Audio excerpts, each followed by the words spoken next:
Bienvenue dans Et si on avançait, le podcast qui vous tire vers le haut.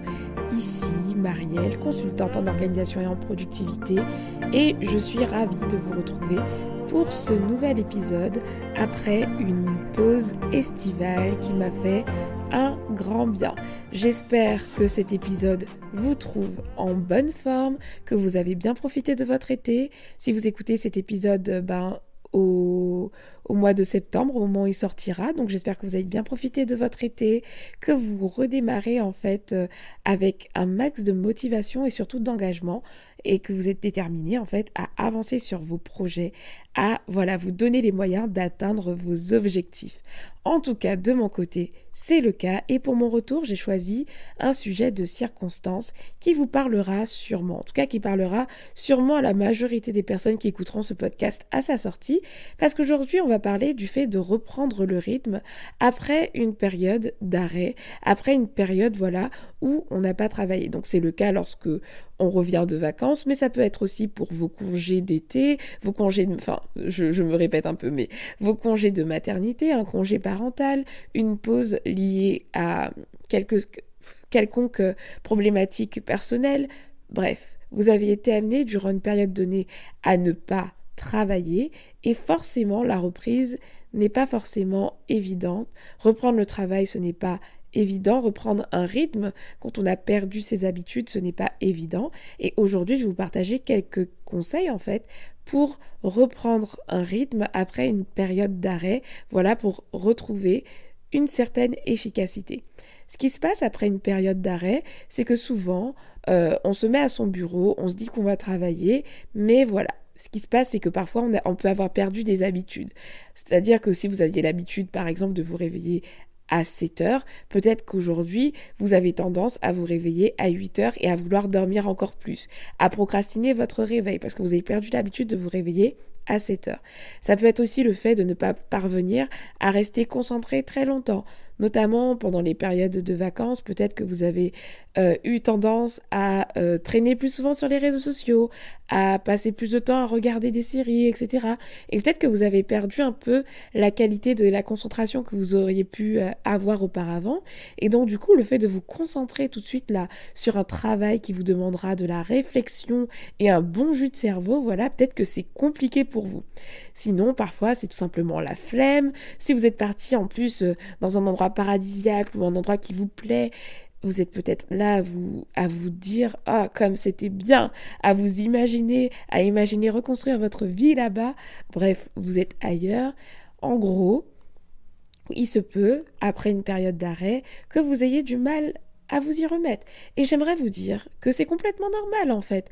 Peu importe votre niveau d'efficacité habituel, c'est quelque chose qui peut arriver à tout le monde. Des fois on reprend, on est super motivé et on arrive à s'y mettre tout de suite, mais parfois, dans certains cas, c'est un peu plus compliqué. Donc aujourd'hui, moi je vais m'adresser à ceux qui ont des difficultés vraiment, celles et ceux qui ont des difficultés à retrouver un rythme, à vraiment repasser à l'action après une période d'arrêt. Et pour ça, je vous ai préparé 5 conseils pratiques, donc prenez des notes. Voilà, c'est un petit plan d'action pour vous de reprise. Le premier conseil que je vous donne, c'est de prévoir, si possible, quelques jours de tampon sans rendez-vous et sans to-do list énorme à achever tout de suite à votre retour. Pourquoi ? Parce qu'en fait, le truc, c'est qu'il va vous falloir un peu une période de deuil. Je plaisante en disant que c'est une période de deuil, mais dans sa fonctionnalité, c'est un peu ça. Vous allez prévoir des jours tampons pour faire un peu la transition entre votre période d'arrêt complet, votre période de vacances peut-être, à, ok, je vais passer en mode travail, je vais me mettre à produire encore du travail, je vais devoir être productive, Donc, il vous faut une petite transition. Donc, pour ça, je vous recommande de ne pas prévoir directement un planning avec plein de rendez-vous. Ça peut être une belle façon pour vous peut-être de vous remettre en selle, mais je trouve que c'est pas forcément judicieux parce que vous allez voir, c'est un peu les conseils que je vais vous partager.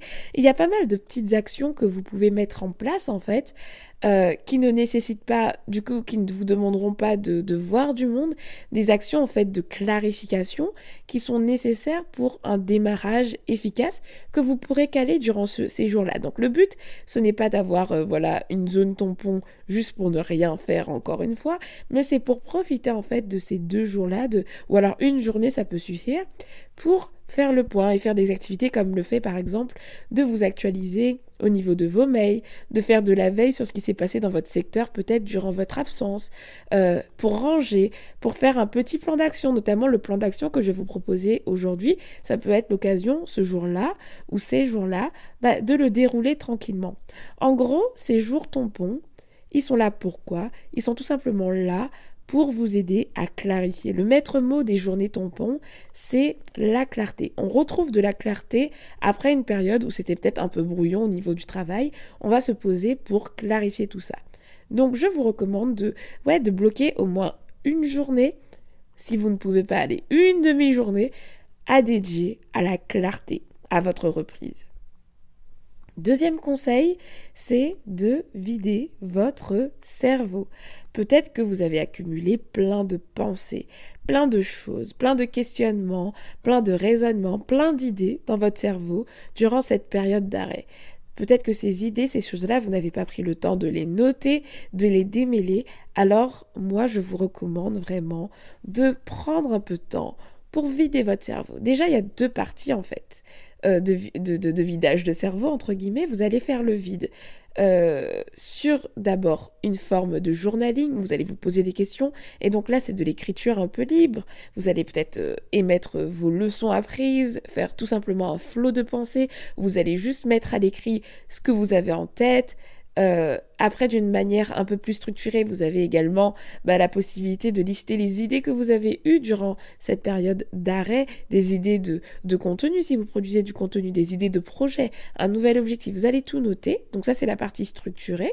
Et puis la partie moins structurée, pardon. Et puis après, vous allez avoir une partie qui va être plus concrète, où là, vous allez brainstormer en fait votre to-do list. Vous allez vider votre cerveau et noter tout ce que vous avez à faire, que ce soit à la fois pour votre vie personnelle ou votre vie professionnelle. Vous allez tout noter, histoire de vider votre cerveau. Donc là, le but n'est pas forcément encore de trier, on va voir ça dans le 3e conseil, mais de surtout vider votre cerveau. Qu'est-ce que j'ai à faire chez moi ? Qu'est-ce qui me reste à faire ? Est-ce que je dois aller récupérer ceci ? Est-ce que je dois acheter des choses ?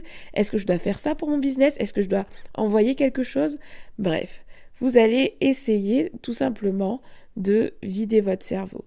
Et donc, pourquoi cette étape, elle est importante ? Le risque, c'est que si vous ne prenez pas le temps de faire ça, vous allez peut-être avoir plein de pensées parasites lorsque vous allez vous mettre à travailler. Vous allez peut-être commencer une action et puis d'un coup, penser à ceci, penser à cela et ne pas parvenir à vous concentrer et vous sentir un peu tout le temps parasité ou avoir l'impression d'avoir plein de choses à faire mais pas savoir par où commencer. Donc vous voyez, là encore, on est dans de la clarté.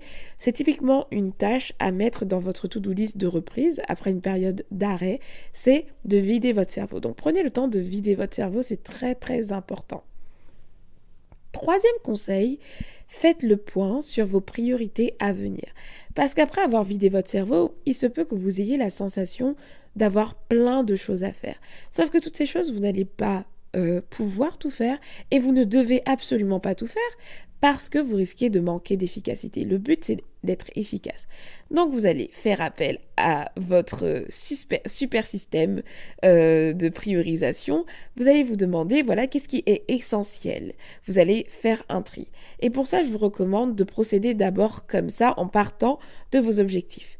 Vous allez vous poser, vous allez vous demander, dans les 3 prochains mois, quels sont mes focus ? Quels sont mes objectifs à venir pour les 3 prochains mois ? Ensuite, vous allez descendre. Ok, j'ai ça que j'aimerais réaliser prioritairement sur les 3 prochains mois à venir.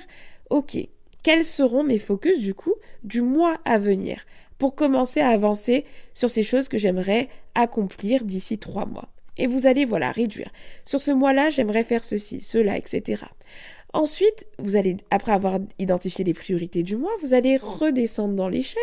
Vous allez définir les priorités, semaine par semaine. Pour ce mois-ci, le mois à venir, qu'est-ce que vous souhaiteriez faire dans la semaine 1 ? Qu'est-ce que vous souhaitez faire pour la semaine 2 ? Qu'est-ce que vous souhaitez faire pour la semaine 3 ? Ainsi de suite.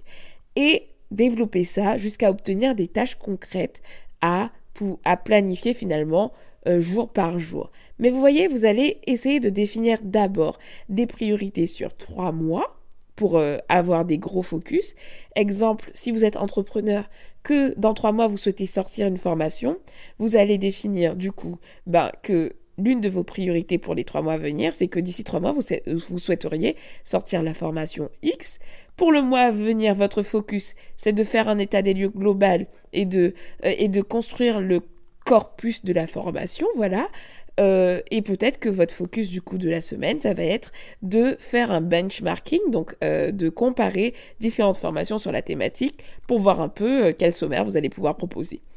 C'est simple, mais ça vous donne un exemple concret et du coup, les tâches à accomplir tous les jours, peut-être que vous allez planifier pour demain de faire une recherche sur toutes les formations dans la même thématique que vous. Vous voyez, comme exemple? Donc, vous allez d'abord faire une priorité macroscopique jusqu'à vous donner un cap finalement. Donc ça, c'est pour ce qui est lié à vos objectifs. Mais vous allez avoir en fait des objectifs des tâches qui seront à prioriser mais qui ne seront pas liées à des objectifs. Et donc là, c'est à vous d'arbitrer et de faire le tri entre ce qui est urgent, important, etc. Et vous allez planifier effectivement dans un premier temps ce qui est important et urgent. Ensuite, ce qui est important mais pas urgent, vous allez le planifier et ainsi de suite. C'est ce qu'on appelle la matrice d'Eisenhower.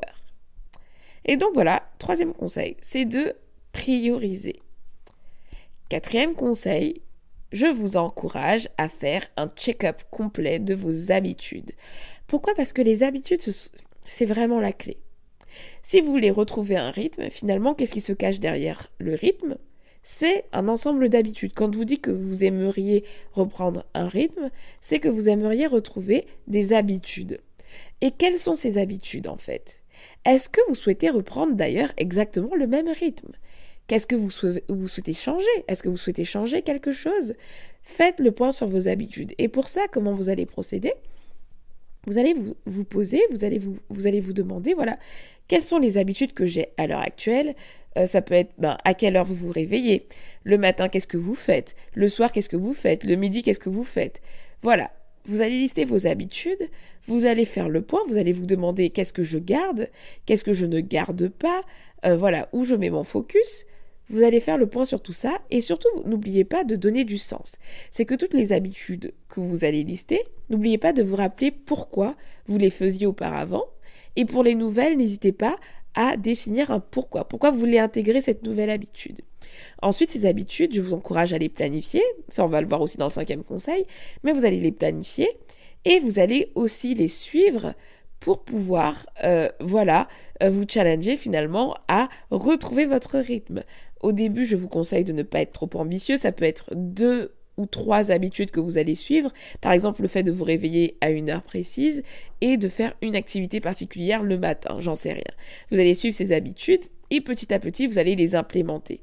Si vous voulez aller plus loin sur les routines, etc., je vous encourage à écouter l'épisode 47 où je vante vraiment l'impact des routines dans votre quotidien.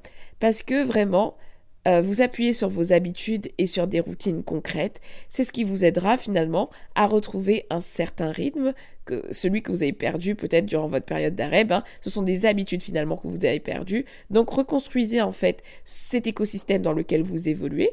N'hésitez pas à peut-être repartir sur une page blanche et définir une nouvelle version de vous avec des nouvelles habitudes du coup. Et de les tester, de les suivre en fait sur une période donnée pour pouvoir vous habituer finalement à retrouver le rythme. N'oubliez pas, soyez pas trop ambitieux dès le début, définissez d'abord 2 habitudes que vous allez suivre sérieusement et petit à petit implémenter des nouvelles habitudes. Mais vraiment faites le point sur vos habitudes, listez-les concrètement et planifiez-les concrètement dans votre agenda pour pouvoir les intégrer dans votre quotidien et puis suivez-les. 5e et dernier conseil, c'est de planifier et de passer à l'action. C'est simple. On a vu que vous avez priorisé, etc. Maintenant que vous connaissez vos futures priorités, le but, ça va être de planifier vos journées. Vous avez plusieurs épisodes dans lesquels je parle de la planification, donc je ne vais pas vous en faire des tonnes. Je vous invite à vous rendre sur un épisode qui parle de planification si vous ne savez pas encore comment faire. Mais sinon, il n'y a pas de secret. pour avancer, pour retrouver son rythme, il faut passer à l'action. Donc vous planifiez et vous agissez. Alors c'est très simple dit comme ça, mais c'est vrai que parfois ça peut être compliqué. Donc mon petit conseil, c'est de vraiment... Alors je vais vous donner d'ailleurs 2 petits conseils. Premier conseil, c'est d'utiliser la règle des 5 secondes. Cette règle, elle est simple, c'est que lorsque vous n'avez pas envie de faire une tâche, c'est une règle... Oh, je sais plus de qui elle vient... J'ai oublié en fait la référence, désolée, j'avais même pas prévu de vous en parler, mais j'y ai pensé là en voyant mon point. La règle des 5 secondes, c'est vous vous mettez... Vous avez envie de passer à l'action, mais vous avez du mal en fait à passer à l'action. Ce que vous allez faire, c'est que vous allez déclencher chez vous un chrono, 5, 4, 3, 2, 1, et au 0, vous partez et vous vous lancez. Vous réfléchissez pas. À quoi ça sert ? Ça vous sert à challenger votre cerveau en fait, parce que votre cerveau, lui, il aime les défis, et à ne pas réfléchir, parce que des fois, on ne passe pas à l'action parce qu'on réfléchit trop en fait. Vous réfléchissez peut-être trop. Donc, ça va vous aider à éteindre un peu votre réflexion et à passer à l'action. Et on va coupler en fait cette règle-là à la règle des 2 minutes. Mais là, je vais même aller plus loin. Je vais l'appeler la règle des 10 minutes. Vous allez travailler sur votre tâche au moins 10 minutes avant d'abandonner. C'est-à-dire que durant 10 minutes, vous avez le temps de savoir si vous êtes vraiment fatigué et si vous avez vraiment pas l'énergie suffisante pour travailler aujourd'hui. Mais ce qui se passe le plus souvent, je suis sûre, c'est que dans 98% des cas, 99,99% des cas, c'était plus de flemme que de mal, et que si vous vous mettez à l'action, que vous commencez 10 minutes, vous allez pouvoir en fait travailler tranquillement. Et pour ça, si vous êtes du genre à être un peu distrait justement parce que c'est la reprise et que vous avez pris des mauvaises habitudes, par exemple de traîner trop souvent sur votre smartphone, je vous recommande d'être vraiment radical.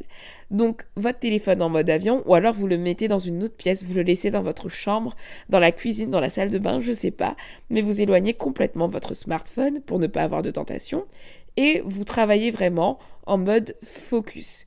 N'hésitez pas à être radical un peu, puisque c'est de la reprise, vous avez perdu vos bonnes habitudes, donc là il faut venir avec un mental de gagnant, bien sûr. Je vous dis pas d'être dans l'extrême, mais on est en mode, on se rediscipline, on essaye de retrouver ses habitudes, donc comme parfois ça peut être un peu compliqué, on n'hésite pas à corser les choses pour être sûr de passer à l'action. Donc vous passez à l'action et c'était le 5e conseil. Ensuite, j'avais pas prévu d'en parler, mais j'y pense quand même. 6e conseil, c'est... S'il vous plaît, soyez bienveillant avec vous-même. Ne commencez surtout pas à culpabiliser ou à comparer votre niveau de productivité à celui d'un autre. Comme je vous ai dit, ce sont des choses qui arrivent. Au lieu de mettre de l'énergie à culpabiliser, planifiez en fait des journées déjà qui sont réalistes. Pour ça, je vous encourage à donner rendez-vous à l'action. Vous planifiez en fait des journées qui vont être réalistes. Et vous mettez votre focus sur vos priorités de la journée. Vous définissez 1, 2 ou 3 tâches prioritaires et challengez-vous à réaliser d'abord ces priorités-là et soyez fiers de vous en fait. Si vous en avez fait une, soyez fiers de vous. Ne vous comparez pas à d'autres personnes et ne vous sentez pas coupable parce que c'est un sentiment inutile. En tout cas dans ce contexte-là, c'est pas un sentiment qui vous aidera à avancer. Juste faites de votre mieux et n'oubliez pas aussi que c'est pas parce que vous n'êtes plus à l'arrêt que vous ne devez pas faire de pause, que vous ne pouvez pas prendre soin de vous. Donc tout ça, c'est intégré dans vos habitudes. Quand je parle d'habitudes, c'est pas forcément des habitudes de travail, ça peut être aussi des habitudes en fait que vous allez intégrer, mais self-care en fait, des moments dans lesquels vous allez prendre soin de vous. Donc ne vous oubliez pas complètement sous prétexte que c'est la reprise, que vous avez été à l'arrêt et que du coup vous devez être en mode machine. Nous ne sommes pas des machines, vous n'êtes pas une machine, vous avez besoin d'avoir un équilibre, de prendre soin de votre énergie, de votre santé, et donc n'oubliez pas ça. Et donc voilà, c'était tout pour cet épisode. Alors, et si on avançait quoi ? C'est la question que je vous pose. Et si on avançait ? J'espère qu'il vous a plu, en tout cas cet épisode, et qu'il vous aidera si vous êtes en pleine reprise. Si vous souhaitez aller plus loin, pour mettre KO la procrastination, j'ai créé un e-book que vous pouvez télécharger gratuitement. Je vous mettrai le lien en fait dans les notes de l'épisode. Il s'appelle Vaincre la procrastination. Et puis, si vous êtes encore là, c'est que vous avez sûrement apprécié cet épisode. Alors n'hésitez pas, comme d'habitude, à le faire savoir en le partageant sur vos réseaux sociaux, en le partageant à un proche qui en aurait besoin, ou en le notant sur Apple Podcasts, parce que ça permet au podcast de se faire connaître. D'ici là, comme d'habitude, prenez soin de vous. Je vous donne rendez-vous la semaine prochaine pour un nouvel épisode. Ciao, ciao!